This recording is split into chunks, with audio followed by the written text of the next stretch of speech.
महागठबंधन संग उम्मीदों की बात, तेजस्वी के नाम पर जनता का साथ, सीटें नहीं अब दिल जीतने की बारी है। नई सुबह की दस्तक ये कांग्रेस की सवारी है, बदलाव की दस्तक कांग्रेस की हुंकार और जन आकांक्षाओं की झलक के साथ हरियाली डैम और मेडिकल कॉलेज को शीघ्र पूरा करे सरकार। डॉक्टर समीर कुमार सिंह बिहार विधान परिषद सदस्य और औरंगाबाद जिला कांग्रेस प्रभारी डॉक्टर समीर कुमार सिंह ने आज औरंगाबाद सर्किट हाउस में आयोजित प्रेस कॉन्फ्रेंस में हरियाही डैम के कार्य में हो रही देरी पर चिंता जताई।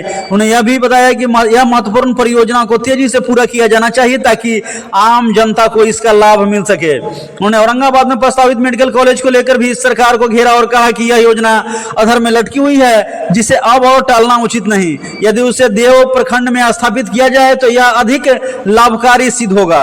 डॉक्टर समीर सिंह ने बताया कि बिहार सरकार पर तीखा प्रहार करते हुए राज्य में उन्होंने बताया कि राज्य में अपराध, महिला उत्पीड़न और किसानों की समस्याएं जो है लगातार बढ़ रही है, जिससे जनता त्रस्त हो चुकी है, अब बदलाव चाहती है। और उन्होंने दावा किया कि कांग्रेस पार्टी की ओर लोगों का रुझान बढ़ा है और औरंगाबाद जिले में पार्टी की दोनों सीटें बरकरार रहेगी। उन्होंने बताया कि बीते 2 दिनों से संगठनात्मक बैठक चल रही है, जिसमें स्थानीय नेताओं से चुनावी रणनीति पर चर्चा की गई। महागठबंधन को लेकर उन्होंने कहा कि सीटों का बंटवारा लगभग तय हो चुका है और गठबंधन पहले से ज्यादा सीटें जीतने को तैयार है। प्रेस वार्ता में सुरेंद्र यादव, अभिषेक राज, रविंद्र कुमार सिंह, मृत्युंजय सिंह, धीरेन्द्र कुमार सिंह, अभिषेक प्रताप सिंह, बबलू सिंह, अरविंद सिंह, रवि सिंह, रत्नाकर सिंह, अजय कुमार सिंह, मोहम्मद मुराद, मोहम्मद तबीस के साथ कई लोग शामिल रहे। आइए जानते हैं कि उन्होंने इस प्रेस वार्ता में क्या कुछ बताया। विगत 2 दिनों से कई मीटिंग, सांगठनिक बैठक करने का अवसर मिला और स्थानीय कांग्रेस के प्रमुख नेताओं से चुनावी रणनीति पर चर्चा हुई। हमने कार्यकर्ताओं के माध्यम से, पत्रकारों के माध्यम से अपने पार्टी की वस्तु स्थिति को जानने का प्रयास किया और हम इस नतीजे पर पहुंचे हैं कि पिछले बार विधानसभा चुनाव में हम औरंगाबाद की सभी सीटों पर महागठबंधन के उम्मीदवार जीते थे। इस बार भी हम सभी सीट पर जीतने जा रहे हैं, ये मेरा दावा है। और जनता में नीतीश सरकार के खिलाफ असंतोष व्याप्त है। जिस तरह से बिहार में अपराध बढ़े हैं, किसानों को कोई सुविधाएं नहीं मिल रही हैं, अपराध बढ़े हैं, महिला उत्पीड़न की घटनाएं लगातार हो रही हैं, वैसी स्थिति में आम जनता त्रस्त है और बदलाव चाहती है। और कांग्रेस के लिए हमारे पास 2 सीट है, आगे क्या होगा ये समय बताएगा, लेकिन अभी 2 सीट है और दोनों हम भारी वोट से जीतने जा रहे हैं, इसमें कोई संशय नहीं है। और महागठबंधन का जो हमारा सीट है वो भी हम सभी सीट पर जीतेंगे, ऐसी स्थिति है। औरंगाबाद में भी कानून व्यवस्था दुरुस्त नहीं है, सरकार के प्रतिनिधि यहाँ लापरवाह हैं और विकास के नाम पर यहाँ सरकार कोई ध्यान नहीं दे रही है। हमारे जो महागठबंधन के जनप्रतिनिधि हैं वो लगातार उत्तर कोयल परियोजना जो अधूरा पड़ा हुआ है उसको पूरा करने की मांग यहाँ के जनप्रतिनिधि भी कर रहे हैं, कांग्रेस पार्टी की ओर से भी लगातार हो रही है। लेकिन यह गूंगी बहरी सरकार ध्यान नहीं दे रही है। हम सरकार से फिर मांग करते हैं कि ऐसे महत्वपूर्ण योजना की अनदेखी नहीं की जाए और जितना जल्द हो इसे पूरा करने का काम किया जाए। औरंगाबाद में मेडिकल कॉलेज का मामला भी अभी अधर में लटका हुआ है। हम आप सबों के माध्यम से सरकार का ध्यान आकृष्ट करना चाहते हैं कि मेडिकल कॉलेज खोलने का जो निश्चय है वो उसका तुरंत अमल में लाया जाना चाहिए। और हम तो ये कहेंगे कि औरंगाबाद के देव में अगर बने तो हम समझते हैं कि सबसे बेहतर होगा, और जो हम लोग अनुभव कर रहे हैं, और वहाँ पर निर्माण कार्य जितना जल्दी हो शीघ्र होना चाहिए, ये हम लोग का सुझाव है। हरियाही परियोजना जो है ये भी अधूरा है, इसको भी पूरा करने की हम मांग कर रहे हैं। हमने कहा कि ये हमारा दोनों सीट तो हम जीतने जा रहे हैं और जितना से जीते थे उससे कहीं अधिक से जीतेंगे, यहाँ कोई कन्फ्यूजन नहीं है। और जनता में एनडीए सरकार के प्रति निराशा है, नाराज़गी है और समय आएगा तो आपको परिणाम में दिखलाई पड़ेगा कि किस तरह से लोगों ने नाराज़गी जाहिर की है। गठबंधन जिस प्रकार का हुआ है दोनों पार्टियों का, तो गठबंधन से कितना आप आश्वस्त हैं? गठबंधन हुआ, एनडीए और महागठबंधन की मैं बात कर रहा हूँ। एनडीए देखिए उन लोगों का अंदरूनी मामला है, लेकिन इतना हम जरूर कह सकते हैं कि वो कंफर्टेबल नहीं है आपस में। हर रोज़ चिराग पासवान कुछ बोल रहे हैं, मुख्यमंत्री जी कभी कुछ जदयू की तरफ से बोलते हैं, भाजपा डराने का काम कर रही है। तो हमको लगता है कि आपस में अभी तक उन लोगों का मतैक्य नहीं हो पाया है और अभी भी कितना कौन सीट लड़ेंगे अभी तय ही नहीं हो पाया है, इसलिए कि आपस में सीट युद्ध चल रहा है।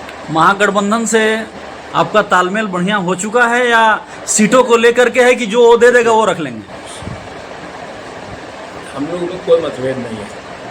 हम लोगों का अभी उद्देश्य है इस सरकार से जनता को निजात दिलाना और इस सरकार को हटाने के लिए, जो सरकार रोज़गार नहीं दे सकती है, जो सरकार किसानों को सुविधा नहीं दे सकती है, जो महिला उत्पीड़न की घटना पर रोक नहीं लगा सकती है, बालिकाओं के बलात्कार को रोक नहीं लग सकती है, ऐसे सरकार को हम चाहते हैं कि अविलंब चेंज किया जाए। और इसके लिए हम सभी 1-2 सीट इधर से उधर अगर हो भी जाएगा तो हम लोग कंप्रोमाइज़ करेंगे, लेकिन ऐसा कुछ होने नहीं जा रहा है। हम लोगों का सीधा है कि जिस सीट पर आप जीत सकते हो आप ले लो, जिस सीट पर हम जीत सकते हैं हम लेंगे। और हमको लगता है कि बहुत ही संतोषजनक ढंग से हम लोगों का सीट का बंटवारा हो जाएगा। ये मीडिया के माध्यम से हम लोगों के बारे में तरह तरह की भ्रांति फैलाने का काम किया जाता है समय समय पर, लेकिन अंदर में कुछ नहीं है। अंदर में आप देखेंगे कि बहुत ही स्मूथली ढंग से हम लोगों का सीट का बंटवारा हो जाएगा, क्योंकि हमारा लक्ष्य है इस बार सरकार बनाना। और आप लोगों ने तो कई सर्वे के आधार पर, मीडिया के लोगों ने कल भी एक TNT टीवी का सर्वे हमने देखा था, तो उसमें भी स्पष्ट था कि 37% लोग तेजस्वी को मुख्यमंत्री देखना चाहते हैं, 19% लोग नीतीश बाबू को चाहते हैं, 9% लोग भारतीय जनता पार्टी के जो दावेदार हैं सम्राट चौधरी, तो हम सबसे ऊपर हैं। और ये संकेत है इस बात का कि महागठबंधन की सरकार बनने जा रही है और महागठबंधन की सरकार बनेगी तो निश्चित रूप से तेजस्वी यादव का भी बदला रूप आपको नज़र आएगा, एक विकासात्मक स्वरूप नज़र आएगा उस आदमी में कि वो आदमी युवाओं के हित की बात करेगा, बेरोजगारी दूर करने का बात करेगा, पलायन रोकने की बात करेगा। क्योंकि हम लोग गठबंधन में हैं तो स्वाभाविक रूप से कोई ऐसा काम नहीं होगा जिससे गठबंधन की प्रतिष्ठा बिहार में गिरे। और इस बार बहुत ही ऊंचा लक्ष्य के साथ, विकास का लक्ष्य के साथ, नवनिर्माण के साथ हम लोग सरकार चलाएंगे और बिहार निश्चित रूप से बदलाव की तरफ अग्रसर होगा। पहले आपका सीधा मुकाबला एनडीए से रहता था, लेकिन अब जनसुराज के आने से समीकरण और बिगड़ा है। कितना चैलेंज मानते हैं इसको? जनस्वराज को हम 0 पर आउट कर देंगे। जनस्वराज को सीट आने ही नहीं जा रहा है। जनस्वराज कहीं कहीं किसी न किसी पार्टी को कहीं हो सकता है एकाध सीट पर हमको परेशान कर दे, वोट काट ले एकाध सीट पर। अब और क्या। और कहीं कहीं जो है ये जो आप देख रहे हैं, ये पैसे के बल पर जो हुजूम दिखलाया जा रहा है, ये वोट में तब्दील इतना आसान नहीं है। आपको याद होगा ना कि 95 में इसी तरह से एक नई पार्टी बनी थी और पूरे जो है सो औरंगाबाद में भी बहुत लोगों को पागल कर दिया था। तो इस तरह से, लेकिन सीट कहाँ आया? उसी तरह से ये भी लोगों को पागल कर रहे हैं और कहीं न कहीं से धन आ रहा है उनको, और नहीं तो ये अरबों खरबों रुपया खर्चा किस बात के लिए करेंगे जबकि उनको कोई परिणाम नहीं आएगा। हाँ, जिस तरह से ओबीसी साहब कहीं न कहीं पैसा लेकर के और महागठबंधन को कमज़ोर करने के नियत से चुनाव में कैंडिडेट देते हैं, तो इनका भी इरादा है कि कुछ खास पार्टी को डैमेज करने के इरादे से इन्होंने पार्टी बनाया है और ये पार्टी, ये दुकानदारी इनकी चुनाव के बाद बंद हो जाएगी। क्योंकि सब औरंगाबाद में भी संगठन जैसे बिखर रहा है, आपकी पार्टी के पुराने कार्यकर्ता भी जनस्वराज में गए, तो असंतोष क्यों होता है? नहीं, जनस्वराज में गए हैं और बहुत सारे दूसरे पार्टी के लोग मेरे पार्टी में जो रोज़ आ रहे हैं सदाकत आश्रम में, मैंने कोई ऐसा दिन नहीं है जिस दिन कांग्रेस पार्टी में मिलन समारोह का आयोजन सदाकत आश्रम में नहीं होता है। तो मान लीजिए कि कोई इक्का दुक्का हमारे साथ भी किसी कारण से, निजी कारण से चले गए हों, या किसी प्रलोभन से भी लोग जाते हैं। कहीं मान लीजिए किसी को कोई लोभ दे दिया होगा तो चले गए होंगे। तो हमारे यहाँ कोई टूट की स्थिति नहीं है, क्योंकि हम में और राहुल गांधी में सब में लोग संभावना देख रहे हैं और देश को पटरी पर लाना है। तो राहुल गांधी के नेतृत्व की अभी देश को आवश्यकता है, और ख़ास करके नौजवान वर्ग जग गए हैं। नौजवान वर्ग ये महसूस करते हैं कि देश का अगर निर्माण करना है, पुरानी प्रतिष्ठा, पुरानी परंपरा को वापस लाना है, विकास की ओर ले जाना है, नौजवानों के चेहरे पर खुशहाली लाना है, तो उसका एकमात्र नेता राहुल गांधी इस देश में है। जो आएंगे, प्रधानमंत्री बनेंगे, तो ये सब स्थिति देश में लौटेगी। नीतीश कुमार लगातार घोषणा करके जनता में एक पहचान अलग बना रहे हैं। विकास पुरुष के नाम से भी पहले से ही जाने जाते हैं और लगातार घोषणा कर रहे हैं। तो यह कितना जो है दोनों पार्टियों को अलग दिखाता है? देखिए, हम लोग चुनाव के समय कोई गलत बात नहीं करते हैं। मुख्यमंत्री का वो स्वरूप था 2005 का, जो वो उनके नेतृत्व में बिहार का विकास हुआ था। इसको हमको कांग्रेस नेता के रूप में मानने में कोई दिक्कत नहीं है। लेकिन 2010 के बाद नीतीश कुमार का ग्राफ नीचे चला गया और अभी की स्थिति यह है, और अभी उनकी मन स्थिति भी नहीं है सरकार चलाने लायक। 2-4 चंद अफसर सरकार चला रहे हैं, और घोषणा अगर मान लीजिए उन लोगों ने देख लिया, सर्वे रिपोर्ट उन लोगों के पास है। जब इनको लगा कि महागठबंधन की सरकार बनेगी और हम रिप्लेस होने जा रहे हैं, बेचैनी में ये हम लोग जो मैनिफेस्टो बनाने जा रहे हैं, हम लोग की चोरी कर रहे हैं। हम लोगों ने कहा कि 1500 रुपया देंगे वृद्धा पेंशन, तो फट से 1100 रुपया कर दिया। उसी तरह कई योजना, आंगनबाड़ी सेविका के बारे में, जितना भी है सब में कुछ न कुछ पैसा बढ़ाने का उन्होंने काम किया।